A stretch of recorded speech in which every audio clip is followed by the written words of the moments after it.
Assalamualaikum warahmatullahi wabarakatuh. Alhamdulillahi rabbil alamin.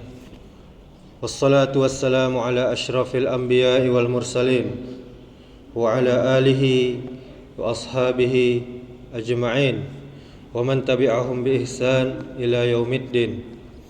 Asyhadu an la ilaha illallah wahdahu la syarika lah wa ashhadu anna Muhammadan abduhu wa rasuluh.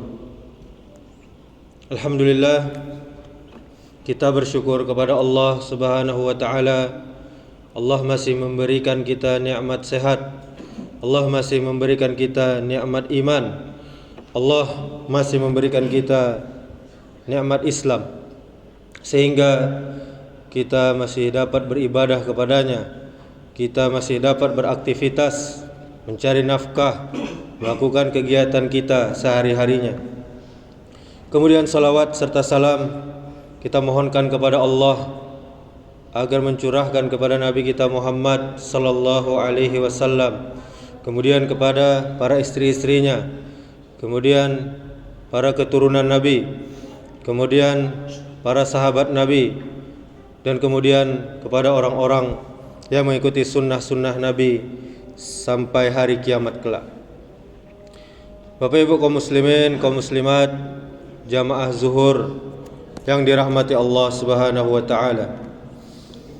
Rasulullah sallallahu alaihi wasallam pernah bersabda, "Al-mar'u ma'a man ahabba."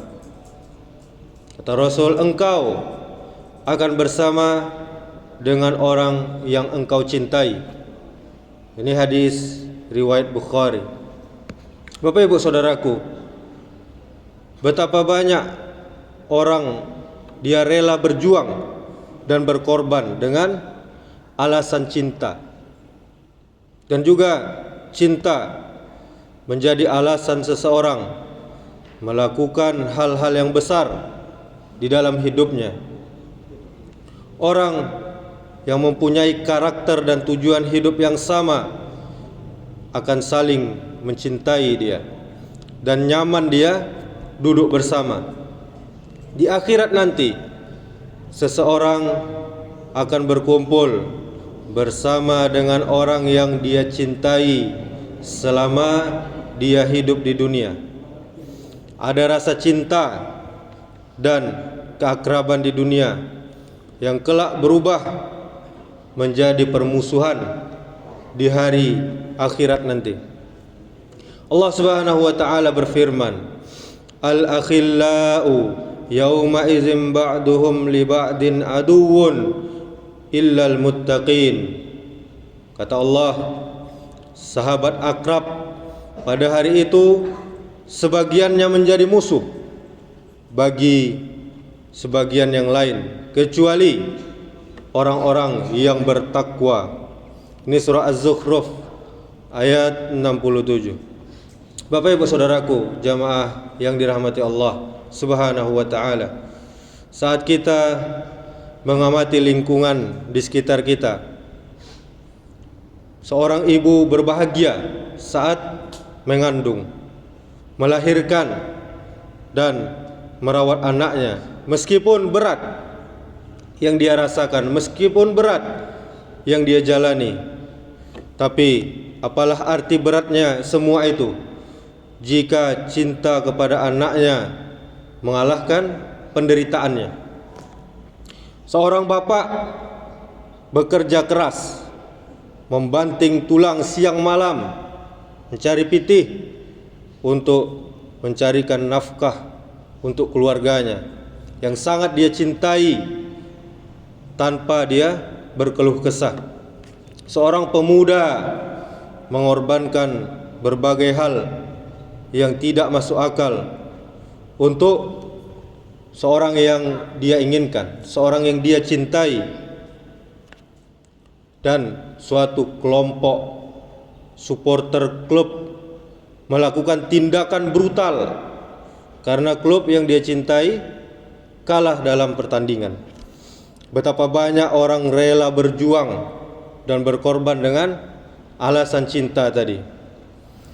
Cinta kaum muslimin, Bapak Ibu sekalian, kata yang tak perlu diartikan, kata yang tak perlu didefinisikan.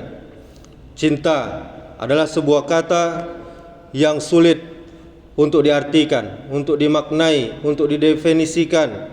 Namun kita semua pernah merasakannya. Cinta tidak bisa didefinisikan dengan jelas. Mendefinisikan cinta hanya akan membuatnya kabur dan samar. Oleh karena itu, kata ulama, definisi cinta adalah adanya cinta itu sendiri. Ini di dalam kitab Madarijus Salikin, juz 3 halaman 10.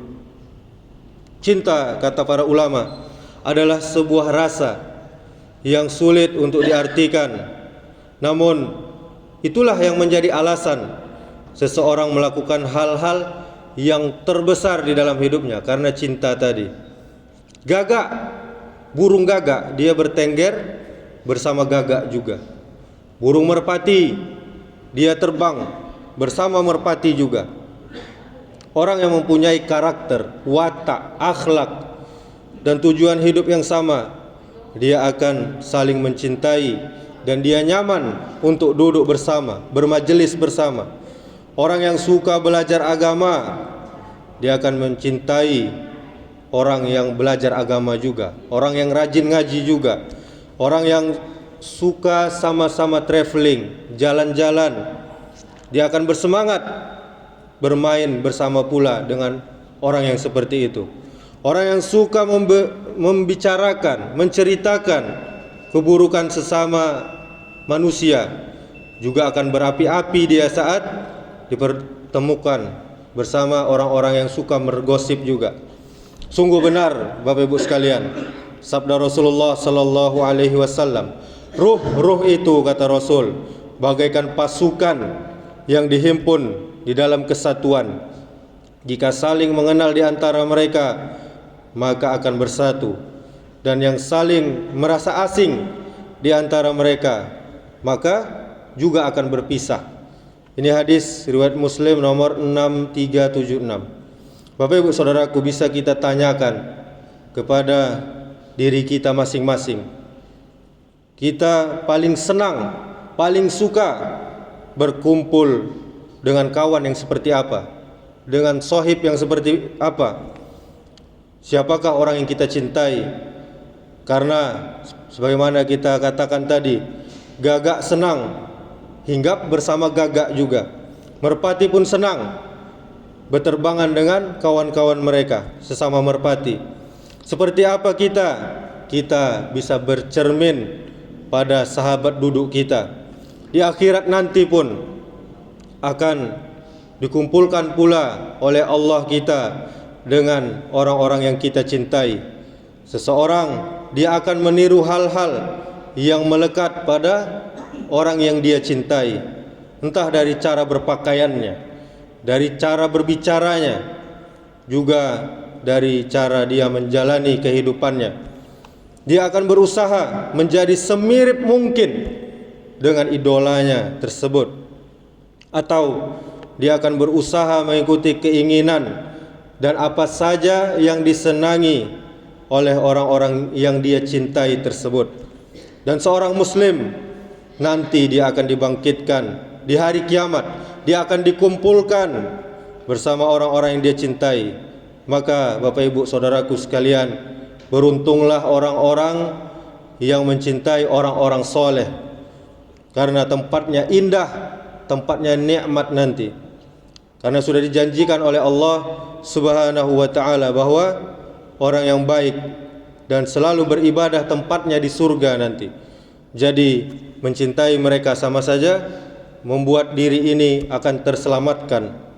Terlebih lagi jika yang kita cintai itu adalah Nabi Muhammad sallallahu alaihi wasallam.